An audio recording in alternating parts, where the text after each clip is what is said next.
係 Ruby 姨。大家好，我係賴醫生。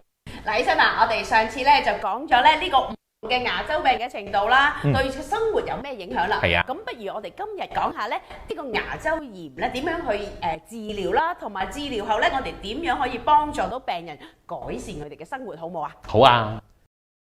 嗱，咁上次咧我哋講到牙周炎咧分1至4期啦。係。咁記住，首先咧先要接受一個專業嘅牙周檢查評估，詳細嘅報告，去清楚知道自己個嚴重程度去到邊一度。咁無論第幾期嘅牙周炎都好，牙周治療嘅過程裏邊，首先最重要嘅一環就係學懂正確同埋有效嘅清潔口腔方法，因為所有發炎嘅原因都係源於牙菌膜嘅積聚，咁即是細菌刷得唔乾淨，刷得唔夠乾淨。嗱，咁當呢啲刷得唔夠乾淨嘅細菌，即係佢係積聚咗喺個牙腳上面嘅喎。我哋作為牙醫，最主要咧就會用一啲叫做超聲波嘅洗牙儀器，去清除腳上嗰啲細菌膜啦，同埋牙石。咁喺第1、2期嘅牙周炎咧，所影響嘅範圍同埋深度咧，都比較淺層啲嘅。咁所以喺咁嘅情況下，好多牙醫啊、牙周治療科嘅專科醫生咧，所面對嘅困難都會比較細啲。絕大部分咧都只係需要用非手術嘅一個清洗，深層嘅清洗咧。咁聽落即係要有手術嘅出現喎。會有㗎，我之後會再講下。咁嘅非手術嘅清洗咧，簡單咁樣都能夠做到徹底咁清除牙腳表面上嘅嗰啲細菌同埋牙石。治療嘅成功率咧係非常之高嘅。咁但係咧，一去到第3或者第4期嘅牙周炎嘅時候咧，因為佢所影響嘅範圍，佢所布及嘅嗰個細菌咧係會範圍廣啲啦，同埋最緊要係深啲添啊。咁深啲嘅情況下咧，嗰個牙腳咧就比較複雜啊。個牙腳比較複雜嘅情況下咧，同埋佢周圍有啲牙槽骨嘅侵蝕，個形態咧係好影響牙科醫生點樣有效徹底去清除嗰啲細菌同埋牙石。咁喺咁嘅情況下咧，牙科醫生嘅嗰個經驗同埋技術咧就要求得更加高啦。咁亦都係正正呢個原因咧，就點解會有牙周治療科專科醫生嘅出現啦？咁係幫病人去處理更加複雜嘅清潔嗰個問題。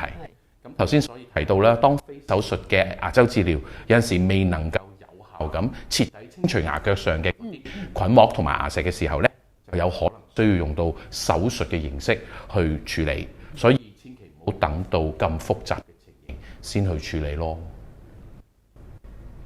賴醫生啊，咁呢啲治療咧，咁點樣可以改善患者嘅生活咧？如果咁講，好啊。嗱，頭先講開唔同嘅期數啦，咁其實喺第1到第3期牙周炎咧，主要令到病人唔舒服啊，或者生活上嘅一啲咁嘅問題咧，係關乎於個牙周組織咧出現咗一啲發炎嘅現象所帶嚟嘅後果。咁呢啲治療咧，當我哋徹底有效咁樣清潔咗牙腳上面嗰啲細菌同埋牙石咧，個牙周組織咧就會開始慢慢復原嘅。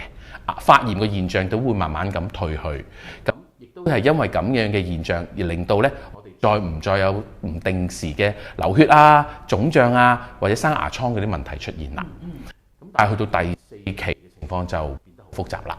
咁因為上次都講過啦，第4期牙周炎係可能已經甩咗牙啦，啲牙齒走晒位咯喎。咁因為受到破壞，唔單止係淨係個牙周治療能夠可以幫到手啦，咁係有好需要多方面唔同嘅配合，因為病人咧可能要開始考慮需要配合一啲箍牙啊、雙牙啊，甚至植牙嘅治療方案，咁先能夠幫助病人咧去徹底改善翻生活上嘅所遇到嘅種種問題咯。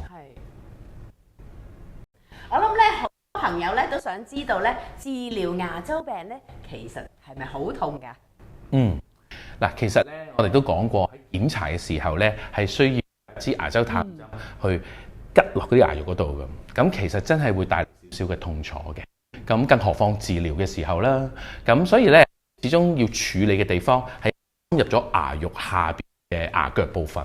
咁再加上發炎嘅現象啦，所以咧喺咁嘅情況，醫生一定咧都會用一啲麻醉膏啦，甚至用局部麻醉嘅方法，令到個治療痛楚咧可以大大減低。嗱，醫生啊，有人話咧呢個治療牙周炎咧係唔會斷尾嘅喎，咁你點睇咧？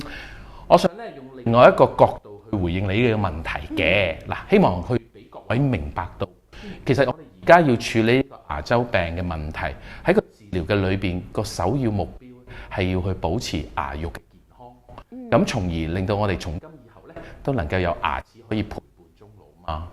咁有健康舒適嘅口腔去過我哋嘅人生。咁所以我相信呢個係絕對係一個係需要有恆心而且係漫長嘅努力所得出嘅結果咯。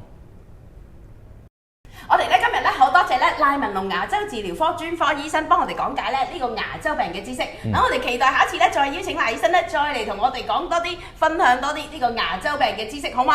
好啊。OK，咁我哋下次再見啦，拜拜。拜拜。